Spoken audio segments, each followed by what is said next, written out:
Welcome to our channel. నేను మీ Venkatesh. Kalvakuntla Kavitha BRS party నుంచి suspend అయిన తర్వాత రాజకీయ పరిణామాలు అనేకమంది చేంజ్ అవుతూ ఉన్నాయి. తెలంగాణ రాష్ట్రంలో బీఆర్ఎస్ పార్టీలో ఉన్నన్ని రోజులు ఇష్టమున్నట్టు ఆటాడింది. బీసీల పైన మాట్లాడుతున్న, బీసీల గురించి కొట్లాడుతున్నా అనుకుంటా బీసీల పైన దాడి చేయడం, అలాగే తీన్మార్మలన పైన దాడి చేసి ఇంకా పాపం మూట కట్టుకున్నది కల్వకుంట్ల కవిత. మనందరికీ తెలిసిన విషయమే. కనీసం ఒక్కరంటే ఒక్కరు బీఆర్ఎస్ నాయకులు కూడా నువ్వు చేసింది కల్వకుంట్ల కవిత, నువ్వు చేసింది తప్పు అని ఏ ఒక్క నాయకుడు కనీసం ఖండించలేదు దాన్ని. నువ్వు చేసింది కరెక్ట్ అని సపోర్ట్ చేయలే, తీన్మార్మలన చేసింది తప్పు అని ఎవరు కూడా ఖండించలే.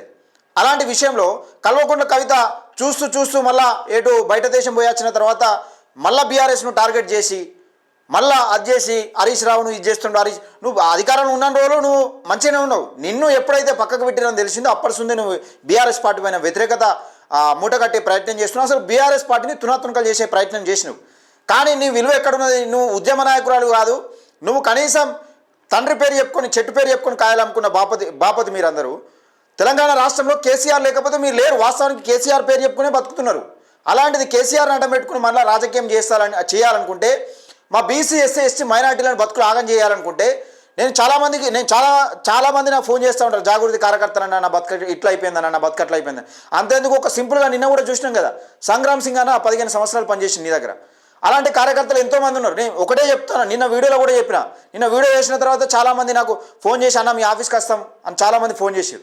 అలాంటి నేపథ్యంలో కల్వకుంట్ల కవిత తండ్రి పేరు చెప్పుకొని కింద భవిష్యత్తు లాగం చేయడానికి మోపైతా ఉంటే, జాగృతి పేరుతో ఒక దందాలు చేసుకుంటా బతుకులు ఆగం చేసుకుంటా ఉంటే వాళ్ళు చూసే ఒప్పుకోలేదు.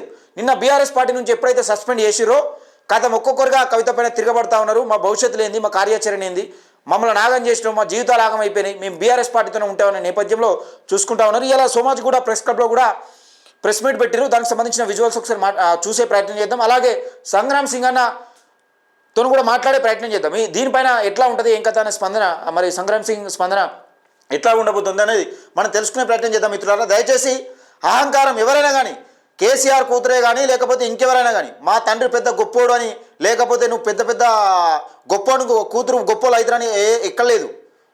అది గొప్పోల కూతురు గొప్పోలు అవుతారని ఎక్కడ కూడా లేదు. మన టాలెంట్ బట్టి మనం గొప్ప కాదని నిర్ణయిస్తారు. నువ్వు ఉద్యమాలు చేసిందని కాదు, నీకు అసలు ఉద్యమం బీసీ ఉద్యమానికి ముఖ్యంగా నీకు సంబంధమే లేదు ముచ్చట. అది నువ్వు బీసీ ఉద్యమం చేస్తా అనుకుంటా, బీసీ నాయకుల పైన దాడులు చేసుకుంటా. దయచేసి మిత్రులారా ఒకసారి విందాం. వీళ్ళు ప్రెస్ మీట్ పెట్టిరు. ఎవరు జాగృతికి సంబంధించిన కార్యకర్తలు, ముఖ్య నాయకులు వాళ్ళు ఒకసారి ప్రెస్ మీట్ పెట్టిరు. అలా ప్రెస్ మీట్కి సంబంధించి వినే ప్రయత్నం చేద్దాం మిత్రులారా.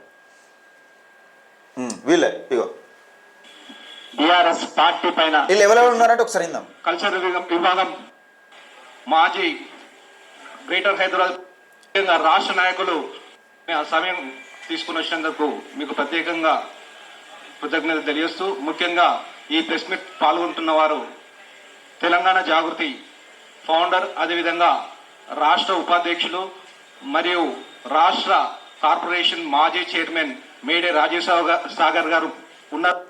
రాష్ట్ర ఫౌండరు, రాష్ట్ర ఉపాధ్యక్షులు వీళ్ళందరూ ఉన్నారు. ఇక ఇంకెక్కడ నీకు బతుకు. అదేవిధంగా రాష్ట్ర కార్పొరేషన్ చైర్మన్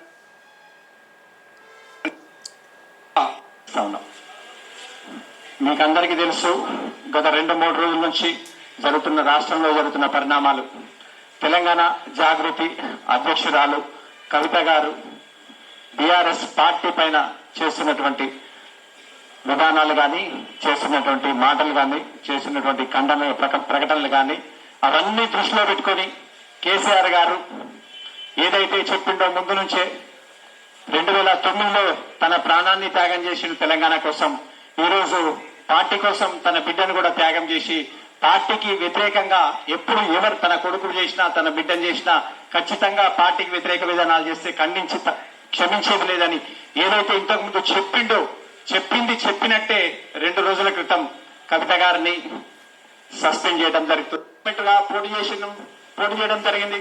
అప్పుడు 2వసారి పార్లమెంట్ ఎన్నికల్లో ఓడిపోయిన తర్వాత అప్పుడు మళ్ళీ తెలంగాణ జాగృతిని మళ్ళీ ఉద్యమ రూపంలోకి తీసుకురావాలి, మళ్ళీ యాక్టివ్ చేయాలి, మళ్ళీ క్రియాశీలకంగా చేయాలి అని ఆలోచన. అంటే చూడు, కల్వకుంట్ల కవిత ఎంత క్రిమినల్ మైండ్ ఉన్నదో.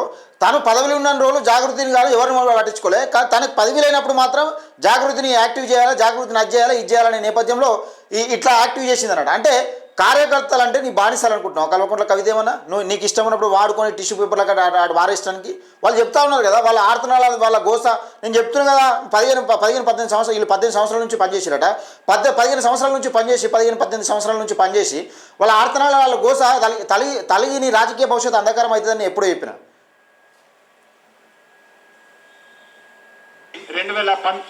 2019 వరకు మొదటి పార్లమెంట్ సభ్యురాలు ఉన్నంత వరకు కూడా ఆమె ఏ నిర్ణయం తీసుకున్నా కూడా పట్టించుకోలేదు. మేము కట్టుబడి ఉన్నాం.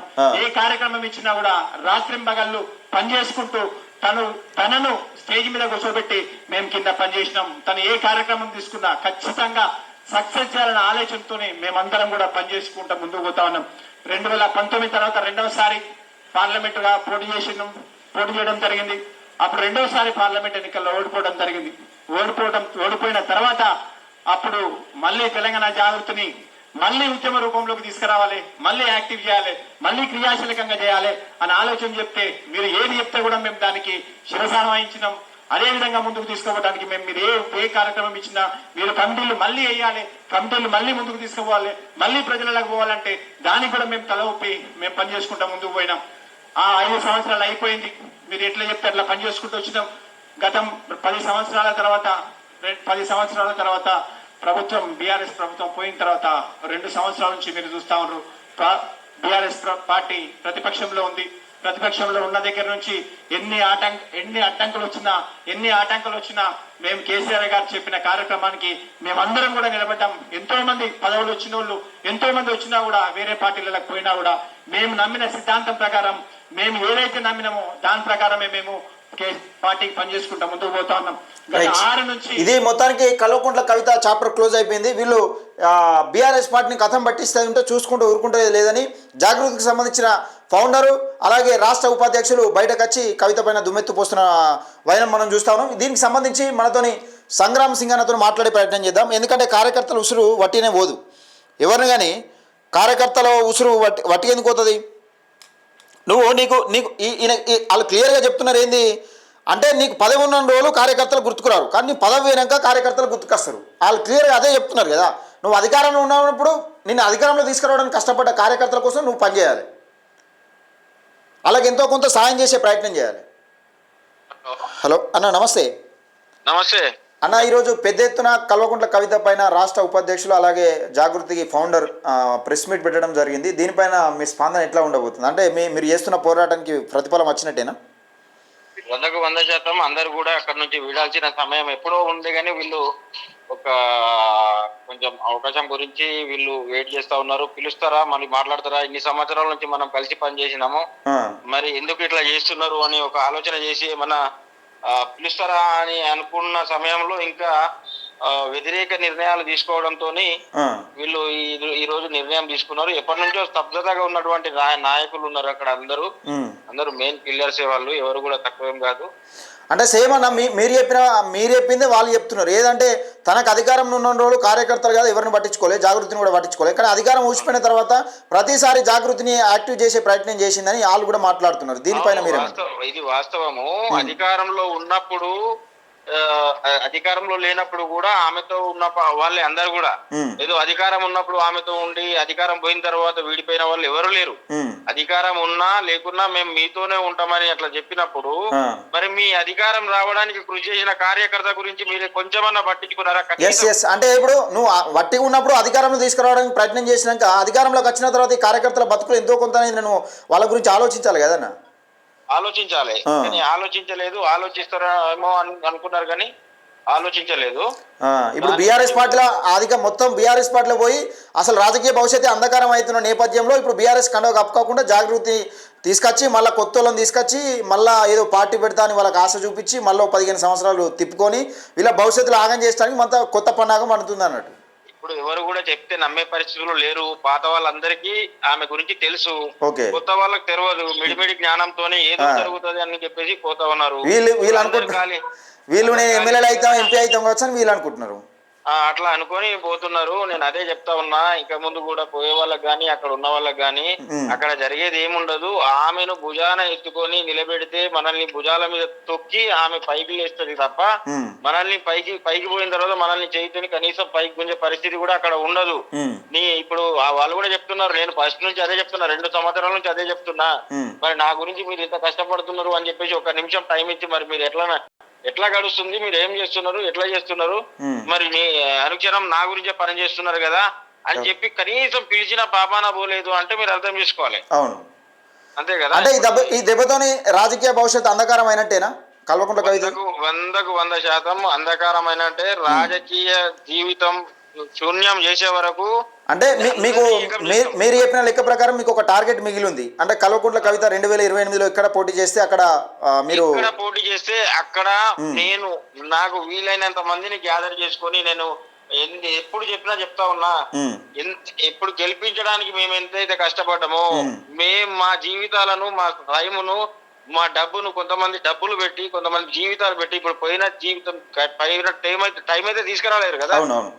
ఇంత అంటే మమ్మల్ని ఒక్కరి కాదు, మా ఎన్నుకున్నటువంటి కుటుంబాల జీవితాలు కూడా నాశనం చేసినటువంటి కల్వకుంట్ల కవితకు రాజకీయ జీవితం ఉండకుండా ఖచ్చితంగా ఎక్కడి నుంచి పోటీ చేసినా, ఏ రకంగా పోటీ చేసినా అక్కడ మేము పనిచేయడానికి రెడీగా ఉన్నాం. అన్ని పనులు వదిలిపెట్టి అంటే ఇప్పుడు ఈజీ కావచ్చు. అంటే అంతకుముందు అంటే కేసీఆర్ కూతురు అనే ఒక పేరు ఉండేది, కానీ ఇప్పుడు ఆ పేరు కూడా వాళ్ళు పెట్టుకుంటానికి, కల్వకుంట్ల కవితను ఆ ఇంట్లో పెట్టుకుంటానికి ఇష్టపడతలేరు అని క్లియర్ గా బయటకు నెట్టేస్తే ఇప్పుడు ఈజీ మామూలు ఒక సామాన్యురాలు.